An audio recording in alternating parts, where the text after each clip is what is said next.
Hey everybody, this is Kevin Best at thedietwars.com, and I'm here to talk to you guys today about this really cool paper with the title of Evaluation of Resveratrol, Green Tea Extract, Curcumin, Oxaloacetic Acid, and Medium-Chain Triglyceride Oil on Lifespan of Genetically Heterogeneous Mice. This is part of the Aging Interventions Testing Program from the National Institute of Health, National Institute on Aging.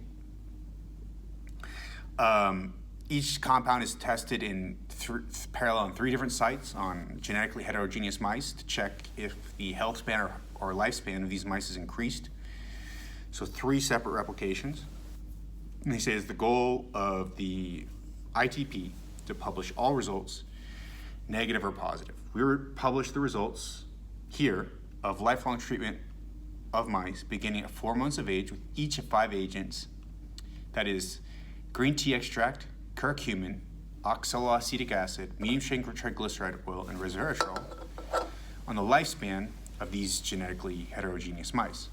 Each agent was administered beginning at 4 months of age. None of these agents had a statistically significant effect on lifespan by either male or female mice by log rank test at the concentrations used, although a secondary analysis suggests that green tea extract might diminish the risk of midlife death in females only. Okay, so I'm not going to get into the details of this. It's just really interesting because it demonstrates very clearly that resveratrol does not work, right? And it demonstrates the other compounds don't work either: curcumin, oxaloacetic acid, green tea extract, medium-chain triglyceride oil. They don't have any effect on longevity. They don't improve or increase longevity in these mice.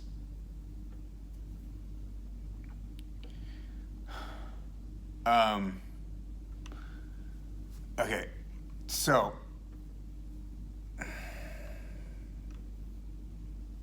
what does that mean? It means that this whole bill of goods about resveratrol that we're sold, that's a longevity promoting agent, and we should even just review that real quick because we'll do that later, but it's important to run through it now actually.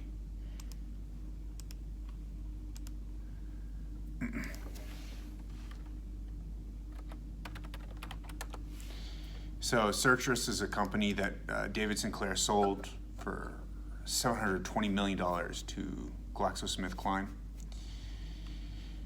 And he said stuff like this, he said, it's as close to a miraculous molecule as you can find. 100 years from now, people will maybe be taking these molecules on a daily basis to prevent heart disease, stroke, and cancer. And then eventually the company fell apart. And the reason is because this compound doesn't work. It doesn't work. Resveratrol does not improve longevity. So that's the context. That's why I wanted to post this as well as looking at this. But some interesting questions got brought up because people are accusing me of different things, which is funny, but I want to address it. So the first guy in the comment section says, I'd say maybe I should eat a stick of butter, but we both know that probably is not the answer. I think you presented this well. People need to know the evidence presented by research is often in flux, and if they feel otherwise, just wait or hope for favorable studies. Fair enough. And there's this other guy who says, other situations unrelated to longevity where those supplements would be beneficial. I don't know the answer to that. I'm talking about just in terms of longevity, the longevity claims. That's all. All right, in mice. All right, this guy says longevity foods, same goes for seed oils as far as outcomes. I think it would depend on the seed oil, but also mice don't freaking get cardiovascular disease that much. You know what I mean? So it's not like it's gonna save them from cardiovascular disease, because they're not going to die of cardiovascular disease as far as seed oils. Although I'd be interested in that person actually providing a source. Maybe I'll type that out. Can you provide a citation? The other thing is each seed oil is quite different. Each seed oil has very different physiological effects. So how can you see seed oils in general? Some of them will probably reduce longevity. They'll cause cancer and stuff in mice because because of effects that have nothing to do with seed oils in humans, according to everything that we know in humans. But in mice respond very differently to seed oils than humans do. Okay, so this one guy named Eng Y Wong, and this is what I wanted to address. He says, I believe you are against extrapolating rodent research conclusions to humans. So why this? Oh, okay, so I'm just looking at some other people. Why is this? Well, it's very simple. First reason, we're never going to have a human longevity study like this, probably. We're probably not going to have it anytime soon. So the question is, what do we do now? Given we don't have the human studies, what do we do now? That's like the first thing. Second thing is like you need animal studies first to know whether or not you should even do a human study. And based on these animal studies, human studies are never going to get done. Human studies are never going to get done. Because if the animal studies are null, nobody's going to care about the humans. The reason is in all these cases, the pathways, the metabolic pathways and the molecular pathways are going to be conserved. They're going to be the same between humans and mice. And if they're the same between humans and mice, and there's no effect, there's no benefit in mice, then we're not going to do the trials in humans. Because in mice, you're going to see a much larger benefit than in humans. The shorter the lifespan of the model organism, or the organism, the longer the longevity benefit. That's how these things work. So in humans, it's going to be quite hard to detect any benefit unless the benefit in mice is freaking huge. So therefore, we can know there's not going to be any trials. We don't need to really pay attention to these as potential longevity treatments because there's not going to be any trials because there's no reason to do trials if there's not an effect in mice. So if it's something like that where we're not going to expect to see anything in humans anytime soon, probably ever for these molecules now, and the studies are very robust and rigorous, and they show no effect, we can use these studies to inform us about what we think is likely to happen in humans as sort of a risk, a way of looking at risk. It's like, okay, it probably doesn't have an effect in humans, and we're never going to really know because we're never going to do these studies now. But almost overwhelmingly, it'll be the case that it won't have any effect in humans based on what we see in these studies.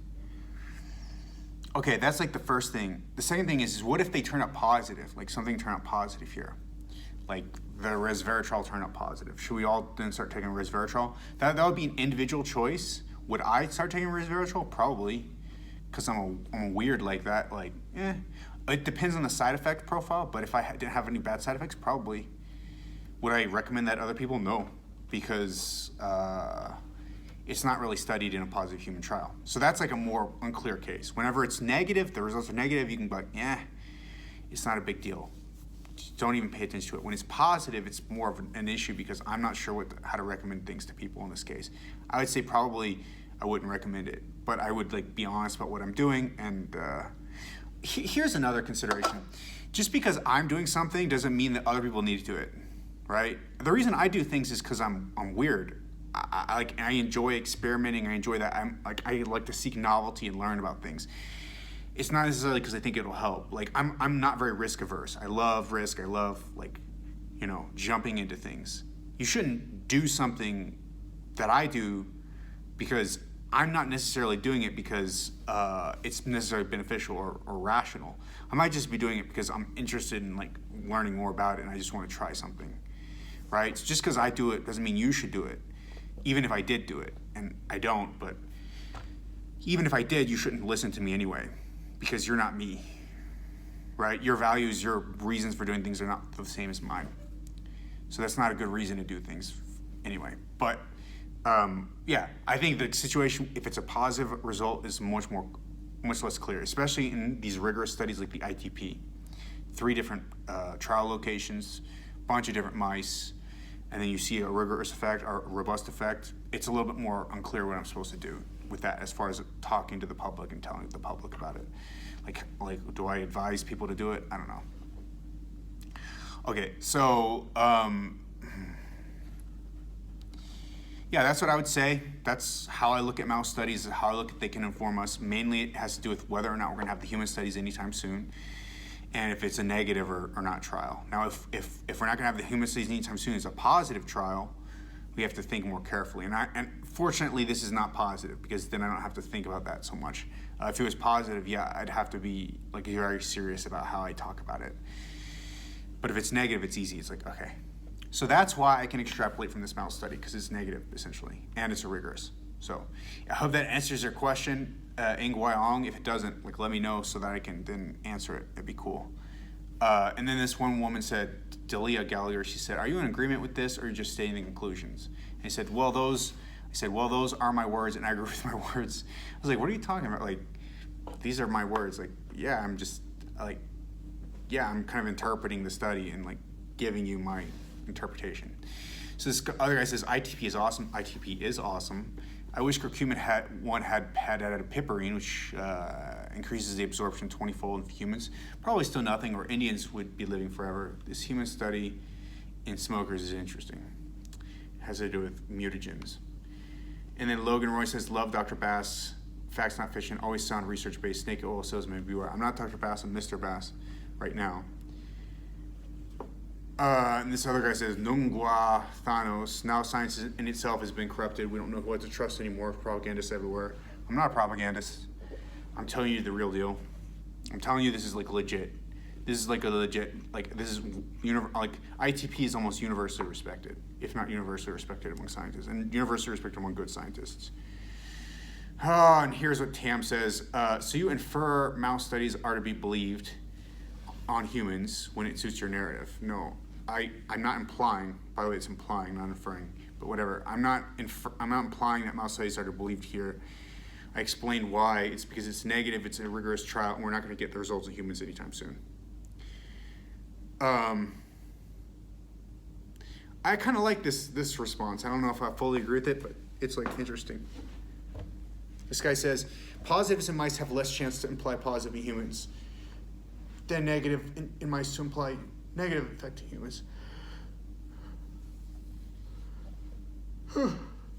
Because there's more ways for something not happening than there are ways for something happening. It's statistics. It's kind of like what I said. I kind of like that point. It's an interesting point. Although I don't fully understand it.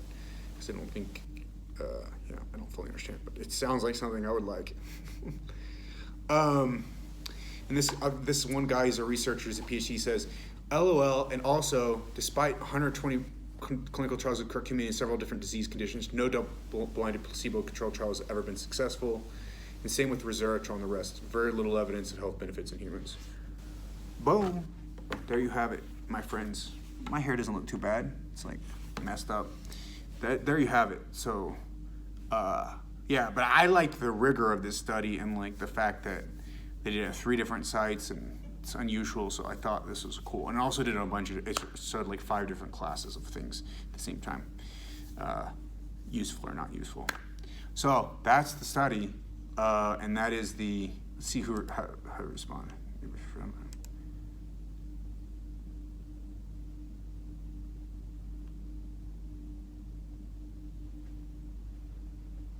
Cool. So, yeah, that's the study. That's the explanation of how to use mouse studies.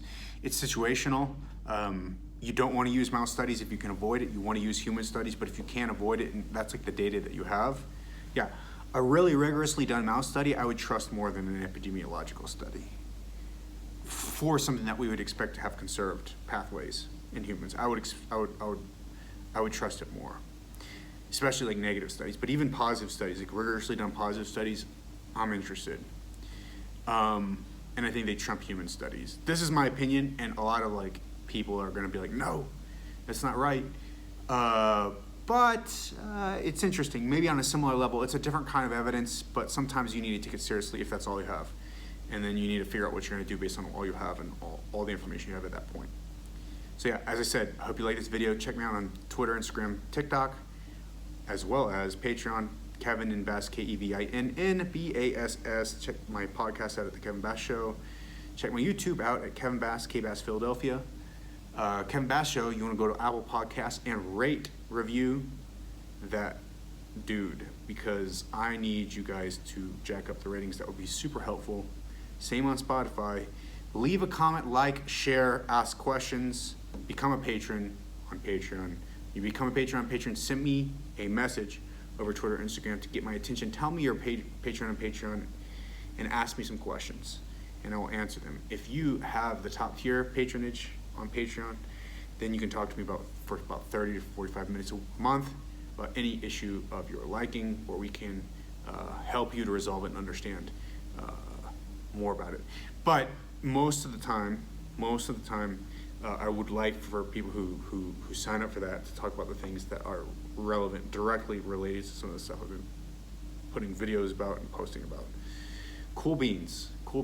So, with all that said, I'm gonna go do some Western blotting now. I almost look like I'm falling asleep. I'm gonna take a nap. It's 9:45 p.m. I'm gonna go take a nap real quick. Western blotting, do some Western blotting late into the beautiful night. And Western blotting is just a way of looking at proteins in certain experiments and seeing how they're changing. I'm gonna go do that late into the night, like a beast, a science beast. And I hope you guys have a good time. I hope you guys check out the rest of these episodes and listen. And peace out, my friends. Bye-bye.